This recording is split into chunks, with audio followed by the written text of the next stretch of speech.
Now in clue 5, we see that some of the floats towards the end of the chart are going to be very long. And if we stick to the original method of trapping floats, we risk that some of them might be showing through, and that's not entirely ideal. So here I'm offering an alternative option for catching long floats called the Ladderback Jacquard. It comes from machine knitting, and it's based on the concept of double knitting, and we just add extra stitches that are only visible on the wrong side, purely for the purpose of catching a float. And in the pattern, you'll see 2 options for the charts, for each type of chart.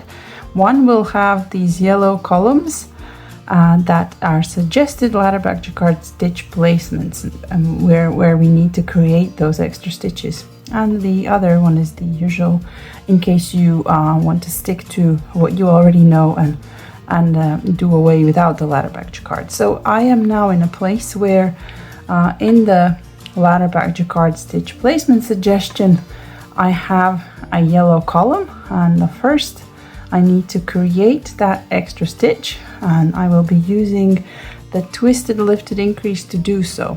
So I would have to work 7 stitches in the main color here at this point, but instead of and that would require me trapping a float somewhere. So I will be using Ladderback Jacquard.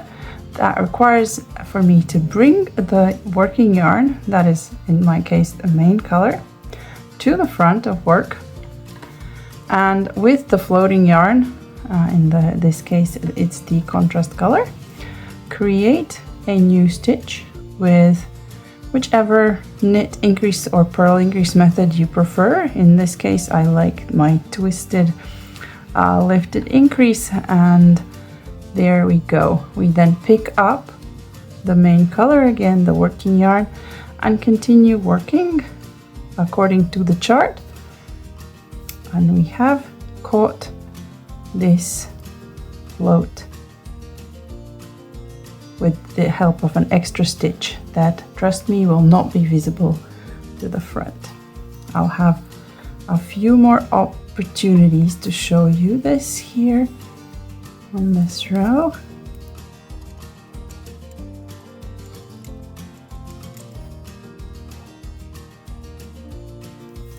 And I've come to another spot in the chart where I have a suggested Ladderback Jacquard placement. So again, I'll bring my working yarn to the front. That is a very important step, because that is what conceals and hides this extra stitch from showing up at the front. And then I have to tug a little bit on this yarn when I restart working. Make sure that I bring this previous stitch and the new stitch as close together as possible to help with hiding that stitch that is there on the inside. Right, and I should have another one here.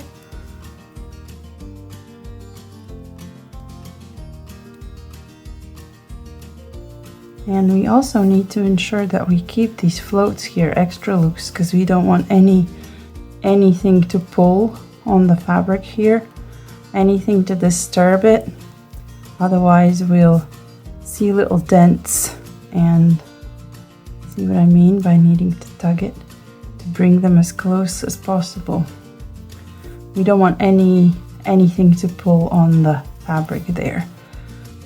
And I do that for all the repeats that I have here, and when I return to work the next round, I'll show you how you use the stitches to catch the long floats that will be appearing here.